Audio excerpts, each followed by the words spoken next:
Hello students, आज हम लोग इस वीडियो में देखेंगे फिजिक्स का जो हम लोग सीरीज चल रहा था आपका एमसीक्यू का प्रीवियस ईयर का। उसमें हम लोगों ने 12 से लेकर के 19 तक का तो क्वेश्चंस को सॉल्व कर लिया है।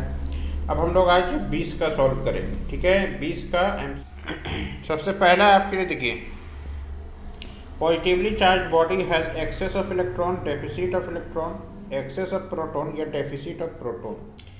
देखिए, सबसे पहला बात कि पॉजिटिव चार्ज बॉडी के पास क्या होता है, एक्सेस ऑफ इलेक्ट्रॉन होगा? नहीं, एक्सेस ऑफ इलेक्ट्रॉन होगा तो क्या हो जाएगा, वो नेगेटिव चार्ज में आ जाएगा। डेफिसिट ऑफ प्रोटॉन इलेक्ट्रॉन या एक्सेस ऑफ प्रोटॉन या डेफिसिट ऑफ प्रोटॉन। देखिए यहाँ पे दो ऑप्शन आपको दिख रहा होगा, एक डेफिसिट यानी कम, एक्सेस ऑफ प्रोटॉन यानी इलेक्ट्रॉन कम होना और प्रोटॉन का ज़्यादा होना, दोनों एक ही बात है। लेकिन यहाँ पे अगर आपको टिक करना, अगर ऐसा ऑप्शन आता है मान लीजिए, तो आपको टिक किस में करना है, तो डेफिसिट ऑफ इलेक्ट्रॉन। क्यों करना है इसका भी जानकारी हम आपको दे देते हैं। मान लीजिए ये आपका सोडियम का मॉलिक्यूल है या सोडियम का एटम है, तो इसमें टोटल प्रोटॉन कितना होगा, 11, और 11 आपका इलेक्ट्रॉन भी होगा। जब इसमें हम लोग ये निकाल देते हैं, Na+ बन जाता है, तो क्या बचता है आपका प्रोटॉन, तो वही बच जाएगा ना, लेकिन आपका इलेक्ट्रॉन क्या हो जाएगा, घट जाएगा। तो ही ये पॉजिटिव चार्ज इसमें आ जाता है, यानी प्रोटॉन बढ़ता घटता नहीं है, इसमें क्या हो जाता है, डेफिसिट हो जाता है इलेक्ट्रॉन का। तो इस प्रकार का अगर क्वेश्चन आता है, अगर दो ऑप्शन आपको इस प्रकार का दिख रहा है, तो इसमें आप टिक करेंगे डेफिसिट ऑफ इलेक्ट्रॉन को। ठीक है, चलिए अब हम लोग दूसरा सवाल में आ जाते हैं। If a uniform wire of resistance 16 ohm is cut into 4 equal parts. देखिए 16 ओम का वायर है, उसको 4 इक्वल पार्ट में बांटे हैं और अटैच कर दिए हैं फिर चारों को पैरेलल कॉम्बिनेशन में। द इक्विवेलेंट रेजिस्टेंस फिर क्या होगा। देखिए 16 ओम का है, सबसे पहले तो आपको थ्योरी याद रखना है कि R is directly proportional to length होता है, यानी जितना लेंथ होगा उस हिसाब से रेजिस्टेंस भी होगा। ठीक है, 4 भाग बराबर भाग में बांटे हैं, तो 4 ओम करके 4 बनेगा, 4 ओम करके 4 रजिस्टर आपका तैयार होगा। अब इसको हम लोग को क्या करना है, चारों को पैरेलल में कनेक्ट करना है। तो हम लोग जब पैरेलल में निकालते हैं तो क्या निकाल दें, R इक्विवेलेंट 1/4 हो जाएगा, 1/4 हो जाएगा, 1/4 हो जाएगा और 1/4 हो जाएगा। ठीक है, यहाँ क्या आ जाएगा, 4/4 यानी क्या आ जाएगा, 1 ओम। यानी कि जब हम लोग 16 ओम का रजिस्टर को 4 बराबर भाग में बांट दें, तो अगर चारों को फिर पैरेलल में कनेक्ट कर दें, तो आपका कॉम्बिनेशन क्या होगा कि 1 ओम का रजिस्टर वो तैयार कर देगा। ठीक है, चलिए थ्योरी क्या याद रखना है आपको कि R is directly proportional to L। ठीक है, चलिए अब देखिए, Kirchhoff's point rule is a direct consequence of law of conservation of, क्या होगा, एनर्जी होगा, लिनियर मोमेंटम होगा, एंगुलर मोमेंटम होगा या चार्ज होगा। देखिए सबसे पहला बात कि पॉइंट रूल किसको बोलते हैं। पॉइंट रूल जो है, पॉइंट रूल को ही हम लोग जंक्शन रूल के नाम से जानते हैं। ठीक है, जंक्शन रूल के नाम से जानते हैं और करंट रूल से के नाम से जानते हैं। तो आपको क्या करेगा कि नाम बदल करके पूछेगा, तो आपको टेंशन नहीं लेना, तीनों नाम याद रखना कि Kirchhoff's point rule, junction rule और करंट रूल, तीनों क्या है, एक ही है, सिर्फ नाम बदला हुआ है। ठीक है, जैसे आपका ही नाम स्कूल में कुछ और रखा जाता है, घर के माता पिता प्रियजन कुछ और बोलते हैं, बस उसी तरह यहाँ पे 3 नाम रख दिया गया है और कुछ नहीं है, बाकी तीनों का थ्योरी एक ही है। ठीक है, कि जंक्शन पे आपका करंट इक्वल होना चाहिए। ठीक है, चलिए तो ये तो आपको पता ही होगा, बहुत सारा वीडियो में डिस्कस हो चुका है कि आपका जंक्शन रूल, करंट रूल किसके रिलेटेड है, तो कंजर्वेशन ऑफ चार्ज के रिलेटेड है। ठीक है, चलिए अब आपका आता है, 2 long parallel wires each carrying a current of 1 ampere on the same direction are placed 1 metre apart. तो देखिए ये क्वेश्चन कहने का मतलब, ये आपका 2 वायर है, ठीक है, 1 मीटर का डिस्टेंस है और 1 एम्पियर का करंट दोनों में जा रहा है। ठीक है, तो 1 एम्पियर का करंट जा रहा है, तो इसमें पूछा गया कि फोर्स ऑफ अट्रैक्शन कितना होगा। तो हम लोग का फॉर्मूला याद रखिएगा, μ0 I1 I2 by 2 pi T होता है। ठीक है, बाकी μ0 का वैल्यू हम पुट करेंगे। ठीक है, अब देखिए ये तो आप समझ गए। अब देखिए हम लोग कैसे सॉल्व करेंगे। अब हम लोग यहाँ पे सॉल्व इसको करने वाले हैं। इसके बाद आपका जो सॉल्यूशन होगा, देखिए फॉर्मूला तो आपको हम बता दिए, तो μ0 I1 I2/2πd, तो म्यू नॉट क्या हो जाएगा 4π इंटू 10⁻⁻7 हो जाएगा। और I1 I2 1 एम्पियर दोनों है और डिस्टेंस 2π और d, ठीक है। d कितना है आपका, तो d की जगह पे हम लोग 1 बैठाएंगे। तो 2π से 4π कितना कटा, तो 2 इंटू 10⁻⁻7 यानी ऑप्शन नंबर ए आपका सही हो जाएगा। देखिए आप बोलिएगा कि फोर्स ऑफ अट्रैक्शन का यूनिट न्यूटन पर मीटर दिया हुआ है, तो यहाँ पे ये फोर्स ऑफ अट्रैक्शन नहीं होता, ये फोर्स पर यूनिट लेंथ का ये वैल्यू होता है, ठीक है, याद रखिएगा। 5वां नंबर है the phase difference between current end voltage in an AC circuit containing resistance. देखिए जब रेजिस्टेंस सिर्फ लगा रहेगा तो आपका फेज डिफरेंस 0 होगा। जब आपका इंडक्टर या कैपेसिटेंस होगा तो आपका क्या होगा, आप याद रखिएगा क्या होगा, आपका दोनों में 90 डिग्री का डिफरेंस होगा। इसीलिए जब भी आपको इंडक्टर या कैपेसिटर का डिफरेंस पूछे कि उसमें करंट और वोल्टेज का रिलेशन क्या होगा, तो आपको बताना है कि 90 डिग्री का डिफरेंस होता है।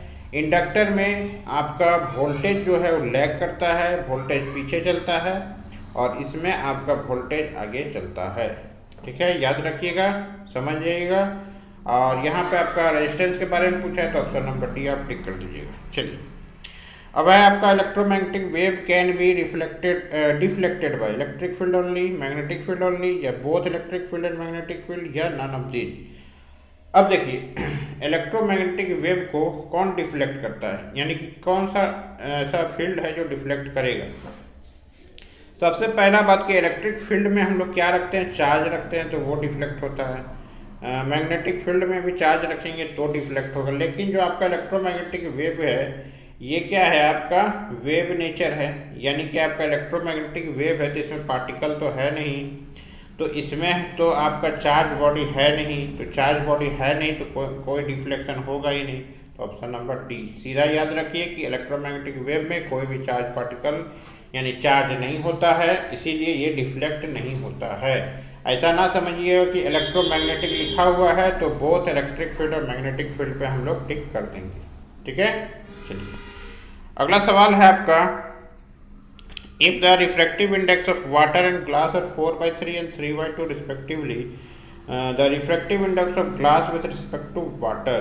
देखिए जिसका भी पूछे कि refractive index of glass with respect to water, तो ग्लास का पहले लिख देंगे म्यू जी लिख देंगे और बटा म्यू ए लिख देंगे, बस याद रखिएगा, ठीक है। तो ये हो गया आपका ग्लास और ये ए, तो वैल्यू आपका refractive index of glass with respect to water, ठीक है। अब देखिए दोनों का रिफ्रैक्टिव इंडेक्स भी दिया है, आपको सॉल्व करना है। अब ग्लास में हम लोग क्या लिखेंगे, 4/3 लिखेंगे। अब 4/3 लिखेंगे और इसको फिर डिवाइड करने जाएंगे तो क्या आ जाएगा आपका 3/2/3 हो जाएगा, ठीक है। तो क्या आ जाएगा आपका, देखिए इसको सॉल्व कर लीजिए, हो सकता है गलती से मिस्टेक भी हो सकती है, कोई दिक्कत नहीं है। देखिए आपका रिफ्रैक्टिव इंडेक्स ऑफ ग्लास को बोला क्या है, तो ग्लास को हम लोग लिख दिए 4/3, ठीक है, और डिवाइडेड बाय कितना, तो 3/2। अब आपका क्या हो गया 4/3, ठीक है। अब आपका इंटू हो जाएगा 2/3। इस प्रकार से समझ लीजिए, अगर उसमें समझ में नहीं आ रहा है तो बेसिक से याद रखिए कि डिवाइड करना है, तो यह हो गया। और आगे क्या 8/9 यानी ऑप्शन नंबर सी। फॉर्मूला क्या याद रखेंगे, जिसका भी पूछेगा और जिसके रिस्पेक्ट में पूछेगा, तो जिसका पूछेगा उसको ऊपर रखेंगे और जिसके रिस्पेक्ट में पूछेगा उसको नीचे रखेंगे, ठीक है। चलिए आई थिंक आपको जरूर समझ में आ गया होगा। तैयारी तो आप लोग की बढ़िया चल ही रही है, टेंशन ना लीजिए, सभी प्रकार के क्वेश्चंस को डिस्कस कर दिया जाएगा। एग्ज़ाम से पहले आपको इतना तैयारी करा दिया जाएगा कि आपको एग्ज़ाम का प्रेशर होगा ही नहीं कि इतना तारीख को एग्ज़ाम है। जो एग्ज़ाम का बीच में गैप मिलेगा बस उसको क्या करना है, आपको रिविजन करना है, ठीक है। चलिए, if the focal length of objective lens of N astronomical telescope is 20 centimetre, ठीक है। आपका FO दिया हुआ है, जो दिया हुआ है उसको हम लोग लिखते चलेंगे। अब आपका लेंथ दिया है तो लेंथ होता है F0 + FE, कितना दिया है 25 सेंटीमीटर दिया है। अब 25 सेंटीमीटर दिया है तो हम लोग क्या निकाल लेंगे, 25 सेंटीमीटर दिया हुआ है तो हम लोग क्या निकाल लेंगे, इसमें से हम लोग एफ ई निकाल लेंगे। एफ ई बराबर क्या आ जाएगा हमारा 4 सेंटीमीटर आ जाएगा। अब पूछा है मैग्नीफिकेशन। मैग्नीफिकेशन क्या होता है, F not by F E होता है। एफ नॉट कितना है हमारे पास 20 है, एफ ई कितना निकाले हम लोग 4 सेंटीमीटर निकाले, तो 4 सेंटीमीटर सॉरी ये 5 सेंटीमीटर निकलेगा।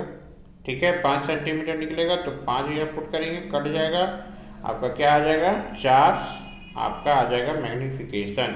तो क्या याद रखना फॉर्मूला आपको, एक तो लेंथ का फॉर्मूला याद रखना है, F not plus F E यानी ऑब्जेक्टिव का आपका फोकल लेंथ प्लस आई पीस का फोकल लेंथ को जोड़ेंगे तो आपका लेंथ निकल जाएगा टेलीस्कोप का। उसके बाद आपको मैग्नीफिकेशन निकालना है तो F not by F E कर देंगे, ये फॉर्मूला आपको याद रखना है। ठीक है चलिए अब आपका 9 नंबर का क्वेश्चन पूछा गया है कि Huygens wave theory of light can not explain reflection of light, refraction of light, total internal reflection या फोटो इलेक्ट्रिक इफेक्ट। देखिए हाइजेंस वेव थ्योरी जो है किसको आपका नहीं दिया गया है, किसको एक्सप्लेन नहीं किया है। ठीक है तो आपका जो है यहाँ पे याद रखिए हाइजेंस वेव थ्योरी है ना, जो वेव नेचर का होगा उसी को ना वो करेगा। तो वेव नेचर कौन है, लाइट है, रिफ्लेक्शन ऑफ लाइट है, टोटल इंटरनल रिफ्लेक्शन है। लेकिन फोटो इलेक्ट्रिक इफेक्ट जो है आपका पार्टिकल नेचर है। कौन सा नेचर है ये, पार्टिकल नेचर है, इसीलिए इसको ये सॉल्व यानी कि एक्सप्लेन नहीं कर पाता है। बस यही याद रखना है, बेसिक सा थ्योरी है कि वो वेव थ्योरी को डिस्कस किया है ना, और ये पार्टिकल नेचर पे बेस्ड है तो कहाँ से इसको डिस्क्राइब करेंगे। ठीक है आई थिंक आपको जरूर समझ में आ गया होगा। अगला सवाल है 10वां number, momentum of a photon of frequency nu is. देखिए आपका फ्रीक्वेंसी जो होता है उसके रिगार्डिंग हम लोग जान जाएंगे। पहले h बाई पी होता है, lambda equal to h by p, ये आपका होता है मोमेंटम का। ठीक है तो p बराबर क्या लिखेंगे हम लोग, h बाई लेमडा लिखेंगे। अब हम लोग क्या जानते हैं, c equal to nu lambda जानते हैं, तो लेमडा बराबर क्या लिखेंगे, c बाई न्यू लिखेंगे, तो h न्यू बाई c आ जाएगा, यानी ऑप्शन नंबर डी आपका सही हो जाएगा। आई थिंक आपको अब भी समझ में आ गया होगा। चलिए देखिए ये question, if the radius of first Bohr orbit is r and the radius of second orbit Bohr orbit is, ये क्वेश्चन आपका 2019 वाला में आया है, ये रिपीट कर गया है आपका 2020 में। यानी समझ जाइए कि क्वेश्चंस रिपीट होते हैं, यानी रिपीट होते हैं तो रिपीट करना है, इसके लिए हमको पढ़ना है सारा क्वेश्चंस को। ठीक है तो हमने क्या बताया था कि फर्स्ट ऑर्बिट आर है तो कैसे हिसाब से बढ़ता है, तो एन स्क्वायर आर के हिसाब से बढ़ेगा। यानी आपको क्या करना है, एन स्क्वायर यानी नंबर ऑफ ऑर्बिट, तो ऑर्बिट नंबर 2 का स्क्वायर इंटू 4 यानी 4r हो जाएगा। ठीक है आंसर क्या हो जाएगा 4r, जो आपका ऑप्शन कौन सा है, ऑप्शन नंबर बी है। ठीक है चलिए nuclear radius is of the order, nuclear radius क्या ऑर्डर होता है, ये तो सभी को पता है, ये बेसिक सा चीज़ है, आपको याद रखना है, 10 का पावर -15 होता है। अब हम लोग चलेंगे अंतिम 2 सवालों में। ठीक है आई थिंक आपको वीडियोस जो है हम लोग जो डाल रहे हैं आपको जरूर पसंद आ रहे होंगे। ठीक है क्योंकि हम लोग जो है बहुत बेसिक से समझाने का कोशिश कर रहे हैं कि आपके दिमाग से वो चीज़ निकले ना, बेसिक चीज़ सीख लें। तो बेसिक चीज़ से अगर क्वेश्चंस को पूछा जाएगा तो बहुत अच्छे ढंग से आप उसको सॉल्व कर सकते हैं। ठीक है चलिए व्हेन 7 यानी कि nitrogen nuclei are bombarded by neutrons and resultant nuclei are emitted will be, वो क्या इमिट करेगा, प्रोटॉन करेगा, न्यूट्रिनो करेगा, ड्यूट्रॉन करेगा या इलेक्ट्रॉन करेगा। देखिए प्रोटॉन तो निकलेगा नहीं, इलेक्ट्रॉन निकलेगा नहीं, आपका इलेक्ट्रॉन निकला नहीं, क्या निकलेगा आपका न्यूट्रिनो निकलेगा। याद रखिए न्यूट्रिनो निकलेगा, न्यूक्लियस और न्यूट्रॉन का मिक्सिंग हो जाता है। ठीक है ये बन जाता है आपका न्यूट्रिनो, यानी ऑप्शन नंबर बी आपका सही हो जाएगा। अब आपका चलते हैं 14 नंबर सवाल में, if the forbidden energy gap in a substance is 1 electron volt. देखिए एक क्वेश्चन में 3 क्वेश्चन को हम लोग डिस्कस कर लेंगे, बहुत सारा है आपका। देखिए फॉरबिडन एनर्जी गैप जो होता है आपका, याद रखिए कि आपका 0.7 इलेक्ट्रॉन वोल्ट जो होता है सिलिकॉन का होता है, 1.1 इलेक्ट्रॉन वोल्ट जो होता है वो जर्मेनियम का होता है। ठीक है, यहाँ क्या दिख रहा है आपको, 1 इलेक्ट्रॉन वोल्ट दिख रहा है ना। सिलिकॉन जर्मेनियम किस में आते हैं, ये आते हैं आपका सेमीकंडक्टर। ठीक है, तो सेमीकंडक्टर ऑप्शन नंबर बी हो गया। अब हम लोग डिस्कस कर लेते हैं कि अगर हमको दूसरा डाटा देता तो कैसे हम पता करते हैं। तो याद रखिए कि फॉरबिडन एनर्जी गैप जो होता है वो इंसुलेटर में जो है आपका क्या होता है, 10 इलेक्ट्रॉन वोल्ट के आसपास होना चाहिए, तभी वो क्या कहलाता है आपका इंसुलेटर कहलाता है। क्यों कहलाता है, क्योंकि उसमें बहुत सारा ज़्यादा गैप हो जाता है।